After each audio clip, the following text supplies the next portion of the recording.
இப்போ வீரமணி கூட இருக்கிறாரு வந்து சமூக நீதி காத்த வீராங்கனைன்னு சொல்லிட்டு ஜெயலலிதாவை என்னைக்கு சொன்னாரோ அன்னைக்கு தான் வந்து அவர் திராவிட அந்த என்ன சொன்ன அந்த திராவிட இயக்க சிந்தனை உள்ளவங்க வந்து பார்த்தீங்கன்னா அவர்கிட்ட வந்து விலகி வந்து பெரியார் திராவிட கழகன்ற பேரில் இன்னும் சில இயக்கங்கள்லாம் உருவானதே என்னன்னு கேட்டிங்கன்னா ஜெயலலிதா வந்து சமூக நீதி காத்த வீராங்கனை அப்படின்னு சொன்னதுடைய விளைவு தான் வீரமணிக்கு இன்றைக்கி வரைக்கும் வந்து பார்த்திங்கன்னா வந்து பெருசாக அவருக்கு வந்து திராவிட இயக்கங்கள்கிட்ட வந்து பார்த்திங்கன்னா பெரியார் திராவிட இயக்கங்கள் போன்ற பல இயக்கங்கள் வந்து பார்த்திங்கன்னா பெரிய அளவில் பேசப்படுது. இது ஒரு பக்கம். அதாவது பெரியார் மீது இப்படியான ஒரு விமர்சனங்கள் வைக்கப்பட்டது.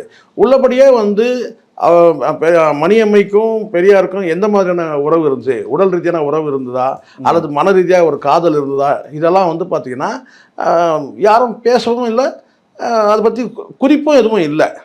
அது ஒரு விமர்சனம். ஆனால் வந்து அது விமர்சனம் யார் வச்சாங்கன்னு பார்க்கணும். இப்போ அதுதான் பெரியார் மீது இந்த மாதிரியான விமர்சனங்கள் வந்து அவர் சில ஆவணங்களை புரட்டும் போது அவர் வந்து சில வந்து ராஜாஜிக்கிட்டே வந்து சொத்து குறித்து சில சொத்துக்களை எழுதி வைப்பது குறித்து சில விளக்கங்கள்லாம் கேட்டு ராஜாஜிக்கிட்ட வந்து கடிதம் போட்டிருக்காரு. இன்னும் சில சட்ட வல்லுநர்கள்கிட்டலாம் கேள்வி கேட்டிருக்காரு. அவர் வந்து விளக்கம் கேட்ட பல நபர்கள் என்னன்னு கேட்டிங்கன்னா, நீங்கள் மரணம் செஞ்சுக்கணும் இல்லை, பிராமண வகுப்பு சார்ந்தவங்க ஒரு ஆலோசனை, அதாவது பெரியார் ஆலோசனை கேட்ட பலரில் சிலர் வந்து பிராமணர்னே கூட சொல்ல முடியும். அப்படி இருக்கு. சரிங்களா? ஸோ எதுக்கு இதை வந்து நான் வந்து பலரில் சிலர் தான் சொல்கிறேன்.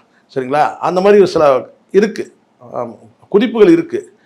அப்போ இந்த இடத்துல வந்து பெரியார் வந்து தன் சொத்துக்களை வந்து தன் குடும்பத்தை சார்ந்த தன் உடன் பிறந்த சகோதரருடைய வந்து பிள்ளைகள் கிட்ட போயிடக்கூடாதுன்றதுக்காக இது இயக்கத்தில் வந்து பார்த்தீங்கன்னா பல பேருடைய வந்து பரம்பரை சொத்தும் இருக்குது.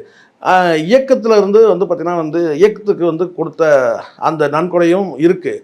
அப்படி இருக்கும்போது இதை வந்து சரியான நபர்கிட்ட கொண்டு போய் சேர்க்கணும்னு சொல்லிட்டு அப்போ அவர் என்ன செய்யறாரு கேட்டினா, தன்கிட்ட வந்து கடைசி வரைக்கும் நம்மளை வந்து பராமரித்த மணியம்மைக்கு வந்து வாரிசாக தேர்ந்தெடுக்கலாம்னு சொல்லி தான் வாரிசாக தேர்ந்தெடுத்தார்.